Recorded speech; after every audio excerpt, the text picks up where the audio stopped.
台湾话艺术水个好，各种解说两句含你做参考。解说，解文说理。好朋友，咱来研究古早时代囡仔歌，咧念拢是教囡仔体会讲生活中看会到万项的事物。亲像讲秋天时，就有一条囡仔歌讲9月9，9月秋风是渐渐来，无被架米苔，无笑困灯牌。甘蔗泡摕来架目糜，含壳仔钱摕来搭肚财，一身假透透，毋知即工风对倒来。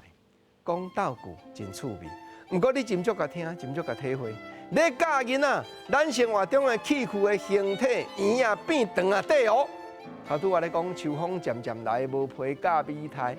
即马咱可能加减嘛，搁捌食米苔肉，毋过米苔毋捌看啊。农业时代，家户户拢有看会到。所以无皮无要紧，大大圆圆即个米苔摕来夹，意思嘛相像，作用接近你，互囡仔感觉真趣味哩。哪有可能人夹米苔？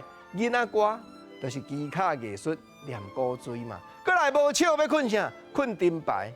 农业社会，家庭内有鸟枪有灯牌真普遍。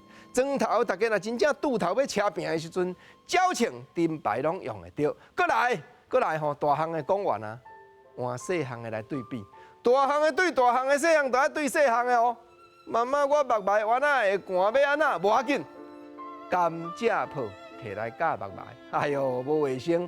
所以毋知影咧批评讲，甘蔗食完迄个甘蔗泡配出来，原仔咧底斗啊。所以甘蔗泡甲摕来架目糜啦。啊，过来肚财原仔会冷，无要紧，含壳仔钱摕来搭肚财。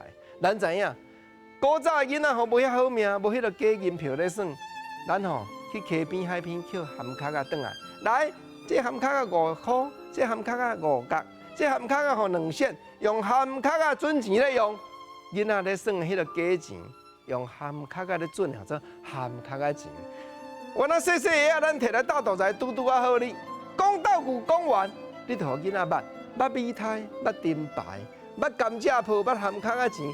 逐项拢捌透啊啦，结果吼一身假透透，毋知即工风对倒来。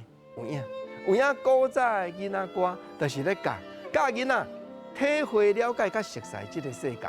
台湾的语言的艺术，台湾古早的囡仔歌的趣味，真正有意思。